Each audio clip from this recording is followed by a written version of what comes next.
Sejam muito bem-vindos a mais um Pode Crer, o podcast do Sistema Comércio, FEComércio, Sesc e Senac, presidido pelo empresário José Venceslau de Souza Júnior.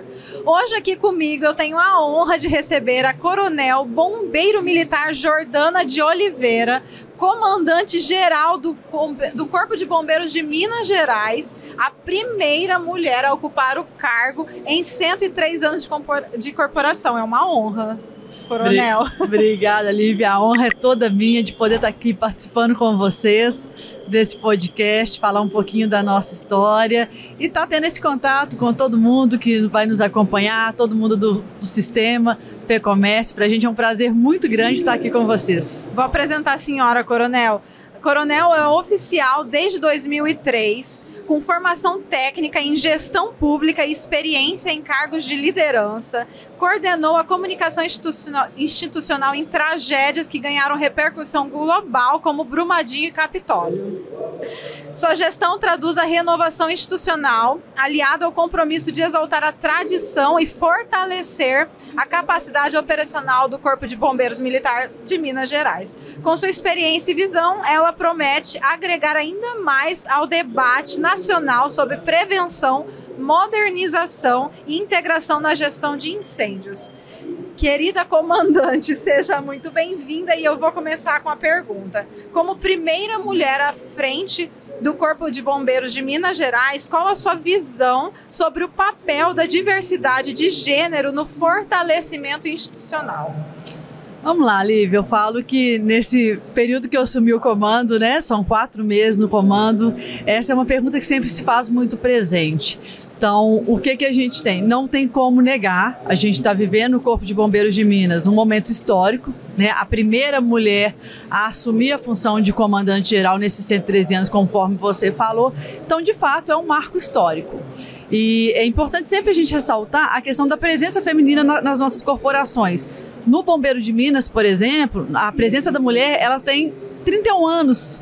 Então, a inclusão, ela vem com uma turma de praças que se iniciou em 93 e a gente veio avançando com essa presença ao longo do tempo.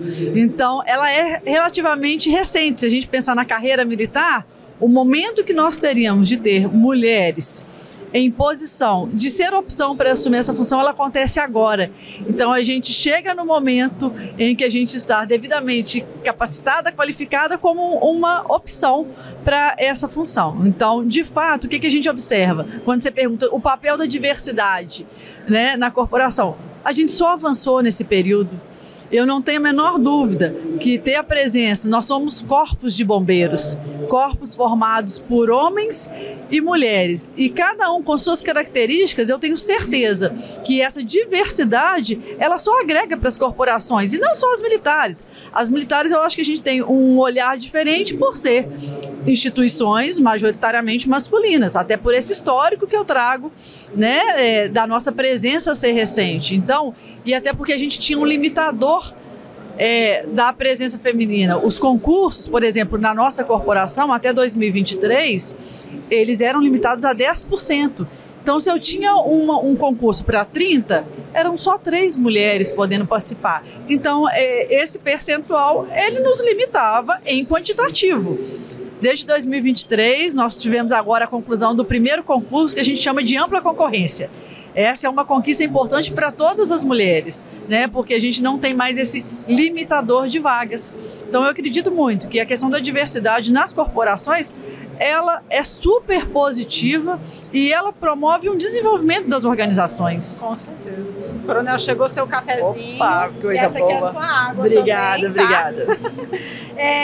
Coronel, como que a sua formação na área de gestão pública e defesa civil tem contribuído para a modernização da corporação diante da sua vivência no Estado? Eu falo que aí a questão da formação nossas nas corporações, a gente vem avançado muito. Então, sempre que a gente consegue associar a formação do militar, e aí eu trago um pouquinho dessa história, né? Quando a gente coloca aí formação em gestão pública, isso foi o meu curso de especialização, o primeiro que a gente fez na carreira após a formação básica, porque a gente nunca pode esquecer, a formação básica a gente é formado para ser bombeiro, né? Então aí a primeira especialização que eu faço em gestão pública com ênfase em gestão de pessoas, que era uma área que sempre me agradou. Depois a gente vem avançando na área de defesa civil. E quando a gente consegue, de certa forma, associar essa capacitação técnica, essa capacitação acadêmica, sabendo o serviço que a gente tem que prestar e o que a gente tem que fazer na ponta da linha, a gente consegue um avanço muito grande no que de fato a gente busca na formação acadêmica, porque é colocar em prática no nosso dia a dia. Então, quando você pergunta como que a gente vai conseguindo utilizar isso, isso é um exemplo que eu estou dando meu, mas são vários oficiais, vários militares que buscam formações diferentes para que a gente possa ter cada vez mais diversas áreas sendo contempladas dentro da corporação. Então, a gente tem pessoas especializando na área de gestão do desastre, na área logística, na área da questão do direito. Então, quando a gente vem com essa formação dos nossos integrantes, buscando essa qualificação, e mais do que isso, mais do que buscar qualificação acadêmica, é colocar ela em prática em prol da corporação. E aí a gente tem um plano de comando na corporação, que na verdade é o nosso planejamento estratégico. Então, só para o pessoal entender um pouquinho isso na prática, como que funciona, o plano de comando da corporação, que é o nosso planejamento estratégico, ele começou em 2015 e vence agora em 2026. Então, é um período de 11 anos de um planejamento estratégico. Vocês podem parar para pensar assim, poxa, é um período relativamente, né, interessante de médio prazo. Ele vem com revisões bienais. Então, quando a corporação ela entende que onde ela precisa chegar tem objetivos claros e todo mundo tem consciência disso, até essas qualificações a gente começa a buscar cada vez mais específico para conseguir, e vai de fazendo fato, os ajustes, né? Exatamente. E aí a importância da revisão bienal, até porque os cenários mudam, né? Então, a gente está vivendo, né? Prova disso são os extremos climáticos que vem exigindo cada vez mais das nossas corporações. Então, de fato, quando a gente consegue trazer essa formação acadêmica, porque ela é necessária para legitimar a nossa atuação cada vez mais e poder estar em discussões de qualidade. Eu falo que, mas principalmente, trazendo resultados concretos para a prestação do nosso serviço. Isso é extremamente importante. Perfeito, Coronel. Coronel, quais lições do combate a tragédias como Brumadinho e Capitólio foram incorporadas à doutrina operacional do Corpo de Bombeiros de Minas? Vamos lá.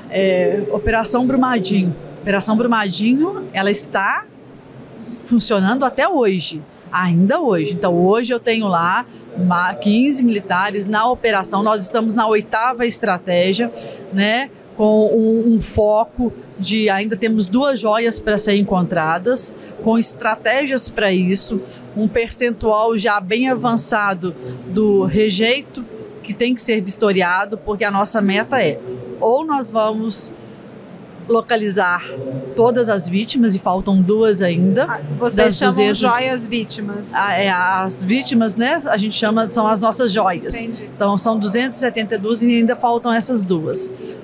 Ou vistoriar todo o rejeito, que aí é o que acontecer primeiro, mas é uma tropa extremamente empenhada.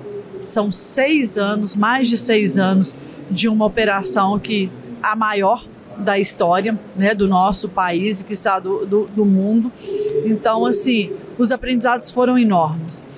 Nós temos, Brumadinho, fases que cada um que acompanhou pela televisão tem aquela imagem do que foi aquela tragédia. E aqueles primeiros momentos onde a gente teve a imprensa cobrindo muito próximo e divulgando o nosso serviço para todo o país, foram fases que a gente foi sendo testados a cada momento. E Brumadinho, não só Brumadinho, mas qualquer ocorrência que eu falo, que tenha cenários mais complexos, que tenham essa repercussão, eles nos colocam à prova de todo o treinamento, de todo o planejamento. Então, quais são os ensinamentos? Lidar com cenários complexos, mobilizações rápidas, o tempo ele é fundamental nas nossas operações. Só que não basta chegar rápido, a gente tem que chegar de forma organizada. Então, a questão de entender as funções das várias agências envolvidas, mas o papel de cada uma, Então, o Corpo de Bombeiros, ele teve um papel central no comandamento do salvamento. Aquela é a função do Corpo de Bombeiros. E isso foi extremamente valioso com o ensinamento, é colocar o sistema de comando em prática. Então, tudo que a gente foi treinando, nós tivemos, só para vocês terem ideia, no ano anterior, um curso que nos ensinava a lidar, a qualificar os nossos militares para dar com enchente, para lidar com desarmamento. E aí foi colocado ali à prova tudo que a gente treinou. Então, eu falo que esses são os ensinamentos. Poder contar com Brumadinho, eu tive empenho de todos os corpos de bombeiros. Naqueles primeiros momentos, nós tínhamos um fluxo de aeronave no céu de Brumadinho maior do que os principais aeroportos do país. Então, todo mundo ajudando. Só que para isso precisava de uma gestão. Então, nós fomos colocados muito à prova dessa capacidade. Nós tivemos que avançar em planejamento estratégico operacional, de ter a tropa em campo, de cuidar daquela tropa que estava ali. Então, de fato, eu falo que os ensinamentos, eles vieram para aprimorar as corporações de todo o país. Para o Bombeiro de Minas, de fato, é um grande divisor, porque foi a nossa maior prova, eu não tenho a menor dúvida. Tivemos depois Capitólio, né, um desastre natural, e eu falo que aquele sábado, foi um sábado 8 de janeiro, eu lembro muito bem disso, eu estava com um alerta de rompimento de barragem na região metropolitana de BH, uma das piores períodos de chuva, então eu tinha várias cidades alagadas, e me vem a questão da ocorrência de Capitólio com uma questão do deslocamento daquela pedra onde a gente pega. E a gente conseguiu, em menos de 24 horas, numa atividade que para a gente era outra inovação, porque nós não tínhamos o histórico, mobilizar e dar a resposta que a gente precisava. Então, assim, é desafiador. É a agilidade, né? Essas ocorrências, mas eu falo que a gente vem, e aí quando a gente vai lá na época da Copa do Mundo, que a gente teve a queda do viaduto Guararapes, em Belo Horizonte também, onde a gente teve o olhar do mundo todo,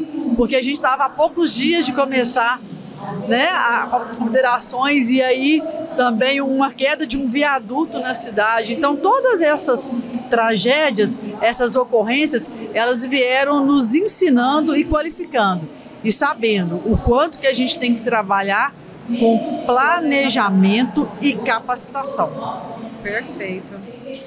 Toma seu café, Coronel, por favor. Coronel, de que forma a senhora pretende aprofundar a integração de Minas Gerais e Mato Grosso nessa gestão de incêndios florestais por meio aqui do nosso Congresso Forest Fire? Aí eu falo que nós temos que, antes de qualquer coisa, elogiar o Mato Grosso, e aí eu vou falar o estado do Mato Grosso, na pessoa do nosso comandante-geral, Coronel Edson. Que evento! Mato Grosso está de parabéns. Mato Grosso, ele vem para mostrar, de fato, a expertise. Esse evento aqui, para quem não teve a oportunidade de participar, ele superou todas as expectativas, tanto de organização, mas principalmente de qualidade técnica do evento, né? Então, só veio mostrar o quanto Mato Grosso tem expertise nessa atuação. Então, para a gente de Minas, e falo Minas pelo tamanho que né, nós temos similaridades. Somos estados gêmeos, quase, então, né? Eu falo o tamanho do estado, as características. Então, de fato, essa proximidade com a expertise que vocês têm aqui, para a gente agrega muito. E eu acho que esse intercâmbio de poder trazer cada vez mais experiências. As demandas, elas são diversas, mas nós temos muitas demandas parecidas. Então, quando a gente pode vir para um ambiente desse, para conversar, para estudar cada vez mais novas tecnologias, novas técnicas, integração. Integração é uma palavra fundamental. Então, eu falo que, de fato, para Minas, quanto mais pudermos estar próximos do Mato Grosso, vai ser extremamente importante, porque eu falo que a resposta, ela fica mais eficiente das nossas corporações. E o que todo mundo quer, no caso, é proteger, né, o nosso meio ambiente, nos dar melhores condições e qualidade em momentos que vão ser cada vez mais desafiadores. Não tem como a gente fugir disso. Os extremos climáticos estão aí para mostrar o quanto nós temos que estar nos antecipando aos desafios, porque eles existem, eles são reais e eles demandam cada vez mais inteligência da nossa parte. O que o comando o Corpo de Bombeiros de Minas tem feito para fortalecer o plano de prevenção e atuação em períodos de estiagem, né? Que aqui a gente também tem muito, né? Período de estiagem fortíssimos, né? O que a gente pode aprender com Minas?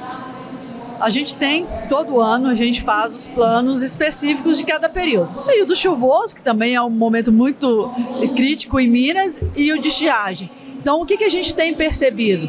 A cada ano a gente consegue aprimorar esse plano de estiagem nosso com ações desenvolvidas e aproximar cada vez mais das comunidades locais, entendendo as realidades. Eu tenho em Minas, especificamente, até pelo tamanho e a diversidade, realidades diferentes dentro do próprio estado. Então esse planejamento ele tem que entender isso e a gente tem que viabilizar as respostas sejam eficientes de acordo com cada localidade. Então a gente veio aprimorando isso. Como que a gente aprimora esse planejamento? Estando cada vez mais próximo de quem está efetivamente no combate, na ponta da linha, para que esse planejamento ele seja útil. Agregador, não adianta a gente pensar num planejamento teórico que não seja possível de ser implementado. Ele tem que ser quase um guia prático, para que de fato a gente possa aprimorando. E é isso que a gente tem percebido ao longo dos anos, cada vez mais avançando com essa interlocução, com todos os atores envolvidos. Então, se a gente imaginar as comunidades que são atingidas, então nós temos o pessoal do agro, o produtor rural, né? Nós temos a questão do incêndio florestal nos ambientes urbanos. Pode falar, mas no ambiente urbano sim. Em Minas, para vocês terem ideia, nós sabemos que 60% das nossas ocorrências elas se dão em lotes vagos, que estão dentro das cidades. E como que isso impacta na vida da cidade, né? Quando a gente entra naquele período crítico, impactando na saúde pública, na questão respiratória, né, das pessoas, impactando na atividade comercial. Então, quando a gente começa a compreender isso e colocar isso em prática e trazendo todos esses atores para juntos podermos buscar soluções, o planejamento de fato, ele tende a evoluir cada ano mais. Mais uma vez o planejamento, né, Coronel? A corporação utiliza ferramentas como sistemas remotos, integração com satélites para monitoramento de focos, né? Quais são os tipos de ferramentas? Sim, nós inclusive ano passado foi a primeira vez que a gente instituiu uma sala de monitoramento dentro do nosso Centro Integrado de Coordenação e Controle, que é uma estrutura do Estado de Minas, que atende todas as forças. Então, dentro desse Centro Integrado, nós montamos a nossa sala de situação exclusiva para monitorar o nosso período de estiagem. Então lá a gente tem o acompanhamento por satélite dos focos de incêndio, trouxemos softwares avançados para saber a posição das nossas unidades, do emprego da nossa tropa em campo. E aí com esse monitoramento, um aspecto extremamente importante para o período de estiagem. Eu falo que tempo-resposta é algo que todo bombeiro sabe para qualquer atividade nossa, o quanto é importante. Mas a gente viu também o quanto ele é importante essa resposta rápida nos incêndios florestais. Faz a diferença esse momento. Então, esse monitoramento, ele nos permite, associado com essa tecnologia, numa grande sala, 24 horas por dia, estar monitorando isso. E aí, a partir do momento que a gente tem um alerta de foco, a gente manda aquela equipe que está mais próxima para verificar, confirmando aquele combate imediato. Então, ano passado, que foi um ano extremamente crítico para todo o país, né? O pior dos últimos anos, nós conseguimos uma eficiência no combate nas primeiras 24 horas. E isso fez com que nós tenhamos, apesar do ano muito desafiador, ter uma resposta muito eficiente em virtude desse emprego mais rápido. Das ferramentas, perfeito.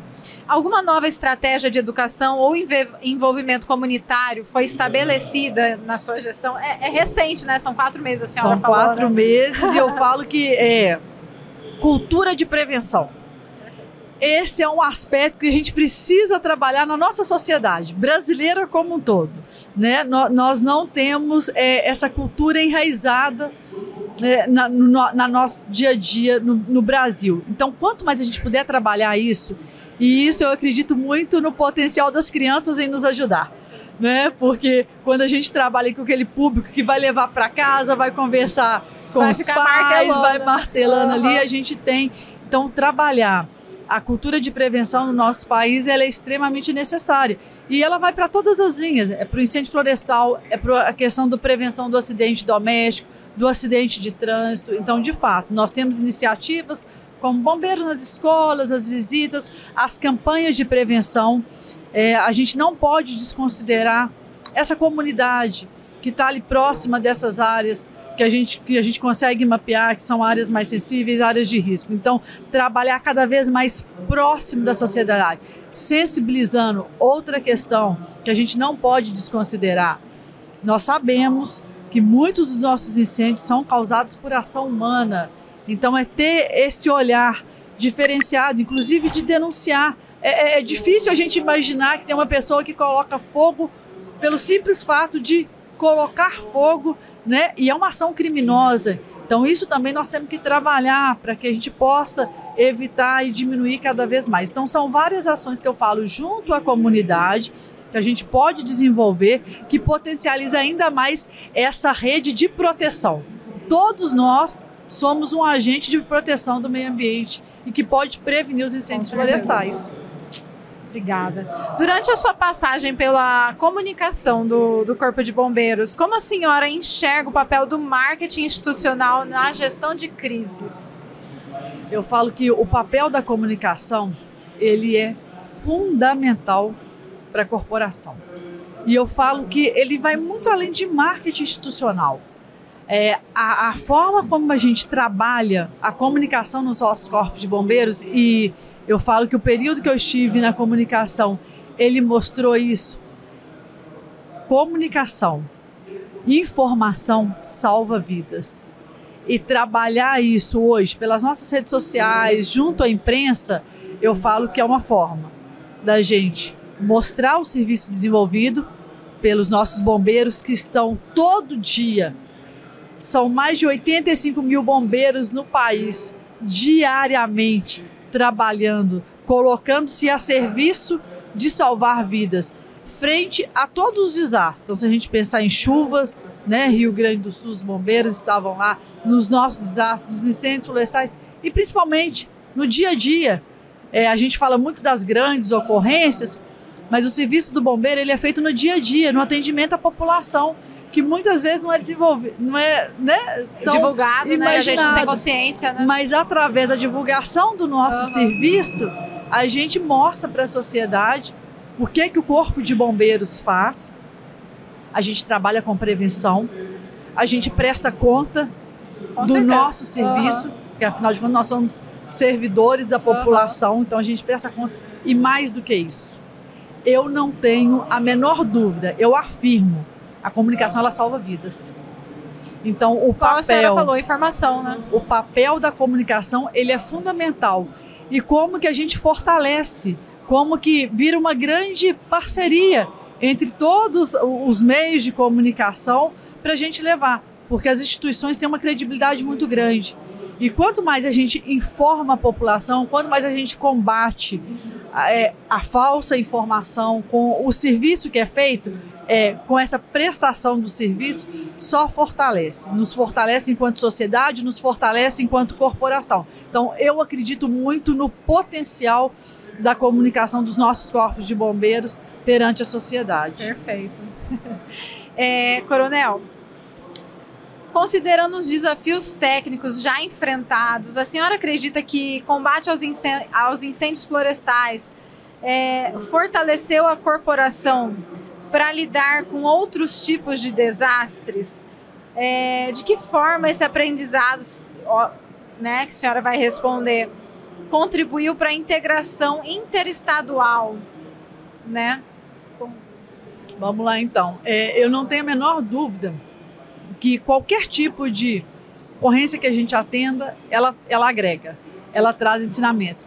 Só que a questão dos incêndios florestais, ele vem de uma forma, um potencial, tudo que a gente teve que se aprimorar nos últimos anos, até pela mudança de perfil dos incêndios florestais. O incêndio florestal que eu combatia quando eu iniciei a carreira 25 anos atrás, ele é completamente diferente. Então a gente teve que vir estudando, aprimorando cada vez mais. E esses ensinamentos, eles servem para as outras áreas.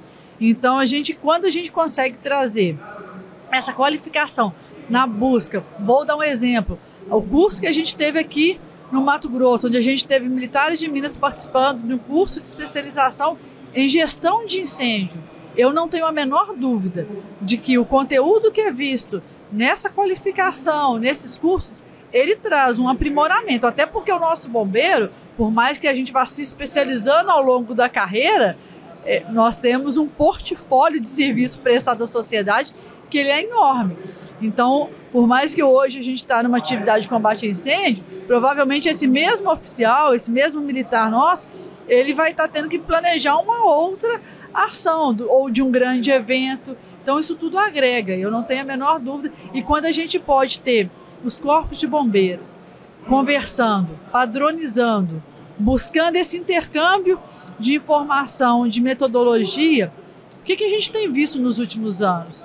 Nessas tragédias que a gente falou, as corporações precisam de reforços. E quando a gente tem todos os corpos de bombeiros se formando com padronização de procedimentos, sabendo que a gente tem uma grande rede de apoio de todos os corpos de bombeiros, para, de acordo com as necessidades que a gente vai ter em cada estado, poder contar, esse intercâmbio entre os estados é extremamente importante. Enriquecedor, né?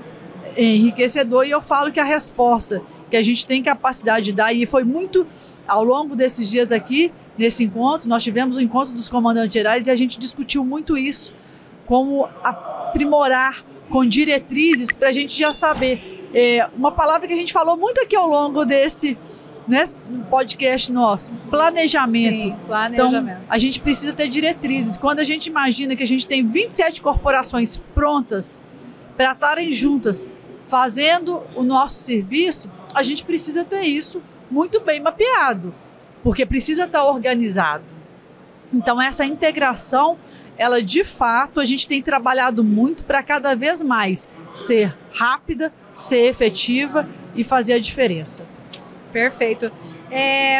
Estamos encaminhando para o final do podcast, mas antes eu quero que a senhora, em poucas palavras, diga para a gente o que faz valer a pena toda a luta diária em defesa ao meio ambiente e à vida, e qual seria o legado que a senhora gostaria de transmitir? Eu falo que essa é uma missão de todos nós, né? Os corpos de bombeiros, eles são referências em todo o país, até pela nossa atividade. Eu falo que enquanto todo mundo está correndo no perigo, nós estamos indo de encontro. Então, essa foi a escolha que a gente fez enquanto profissão. E que a gente tem a certeza que a gente tem buscado cada vez mais prestar esse serviço com excelência. Mas é uma responsabilidade de todos nós. O nosso planeta merece que todos nós unidos possamos cuidar. E como são vários atores, como a gente precisa estar integrado, né? Poder público, as secretarias, os nossos brigadistas, a sociedade civil organizada, para que de fato a gente possa juntos cuidar do nosso meio ambiente. O nosso planeta precisa disso, urgentemente. E nós vamos estar cada vez mais prontos, preparados para poder estar juntos nessa missão. Perfeito. Coronel, eu agradeço imensamente a sua participação aqui, foi uma honra, tá? Eu deixo aqui o microfone para a senhora, se quiser fazer considerações. Não, eu só tenho a agradecer pela oportunidade para a gente poder estar aqui representando o Corpo de Bombeiros Militares de Minas Gerais. É de fato uma honra muito grande, e parabenizar mais uma vez o Estado do Mato Grosso, o Corpo de Bombeiros Militar do Mato Grosso, por esse evento. Eu tenho certeza que é o primeiro, mas que vem com um diferencial e que nós vamos ter ótimos resultados, frutos desse evento aqui. Então, de fato, o Estado está de parabéns para o Bombeiro de Minas, para o Estado de Minas Gerais. É um prazer muito grande poder estar aqui. Sucesso, agradeço imensamente, Coronel. Para você que fica Siga nossas redes sociais, @FEComércioMT, @SenacMT e @SescMT, e ative o sininho no YouTube para ficar por dentro de tudo que a gente posta nas nossas redes. Até mais, tchau!